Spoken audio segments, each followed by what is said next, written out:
ಉಡುಪಿ ಜಿಲ್ಲೆಯ ಕಾಪು ತಾಲೂಕಿನ ಮುದರಂಗಡಿಯಲ್ಲಿ ಇಂದು ಆಡು ಹಗಲೇ ಬೇಕರ ಗುಂಡಿನ ದಾಳಿ ನಡೆದಿದ್ದು, ಕಾಂಗ್ರೆಸ್ ಮುಖಂಡ ಮುದರಂಗಡಿ ಗ್ರಾಮ ಪಂಚಾಯತ್ನ ಮಾಜಿ ಅಧ್ಯಕ್ಷ ಹಾಗೂ ಉದ್ಯಮಿ ಡೇವಿಡ್ ಡಿಸೋಜಾ ಇವರನ್ನ ದುಷ್ಕರ್ಮಿಗಳು ಗುಂಡಿಕ್ಕಿ ಭೀಕರವಾಗಿ ಹತ್ಯೆ ಮಾಡಿದ್ದಾರೆ. ಮುದರಂಗಡಿ ಪೇಟೆಯಲ್ಲಿರುವ ಡೇವಿಡ್ ಡಿಸೋಜಾ ಅವರ ಕಚೇರಿ ಬಳಿ ಮಧ್ಯಾಹ್ನ ಸುಮಾರು 3 ಗಂಟೆಗೆ ಈ ಘಟನೆ ಸಂಭವಿಸಿದೆ. ಬೈಕ್ನಲ್ಲಿ ಬಂದ ಅಪರಿಚಿತ ದುಷ್ಕರ್ಮಿಗಳು ಅತ್ಯಂತ ಹತ್ತಿರದಿಂದ ಅವರ ಮೇಲೆ 3 ಸುತ್ತು ಗುಂಡನ್ನು ಹಾರಿಸಿದ್ದಾರೆ.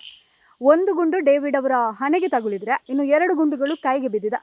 ರಕ್ತದ ಮಡುವಿನಲ್ಲಿ ಬಿದ್ದಿದ್ದ ಅವರನ್ನ ತಕ್ಷಣ ಆಸ್ಪತ್ರೆಗೆ ಕರೆದೊಯ್ಯುವ ದಾರಿಯಲ್ಲಿ ಅವರು ಮೃತಪಟ್ಟಿದ್ದಾರೆ. ಮೃತದೇಹವನ್ನ ಮೊದಲು ಶಿರ್ವ ಸಮುದಾಯ ಆರೋಗ್ಯ ಕೇಂದ್ರಕ್ಕೆ ತಂದು ಬಳಿಕ ಮರಣೋತ್ತರ ಪರೀಕ್ಷೆ ಹಾಗೂ ಮುಂದಿನ ಪ್ರಕ್ರಿಯೆಗಳಿಗೆ ಮಣಿಪಾಲದ ಕೆಎಂಸಿ ಆಸ್ಪತ್ರೆಗೆ ರವಾನಿಸಲಾಗಿದೆ. ವಿಷಯ ತಿಳಿತಾ ಇದ್ದಂತೆ ಪಡುಬಿದ್ರೆ ಹಾಗೂ ಶಿರ್ವ ಪೊಲೀಸ್ ಠಾಣೆಯ ಸಿಬ್ಬಂದಿ ಸ್ಥಳಕ್ಕೆ ಆಗಮಿಸಿ ಪರಿಶೀಲನೆಯನ್ನು ನಡೆಸಿದ್ದಾರೆ. ಉಡುಪಿ ಜಿಲ್ಲಾ ಪೊಲೀಸ್ ವರಿಷ್ಠಾಧಿಕಾರಿ ಎಸ್ಪಿ ಹರಿರಾಮ್ ಶಂಕರ್ ಸೇರಿದಂತೆ ಹಿರಿಯ ಪೊಲೀಸ್ ಅಧಿಕಾರಿಗಳು ಘಟನಾ ಸ್ಥಳಕ್ಕೆ ಭೇಟಿ ನೀಡಿ ತನಿಖೆಯನ್ನು ಆರಂಭಿಸಿದ್ದಾರೆ. ದುಷ್ಕರ್ಮಿಗಳ ಬಂಧನಕ್ಕೆ ಬಲೆಯನ್ನು ಬೀಸಲಾಗಿದೆ.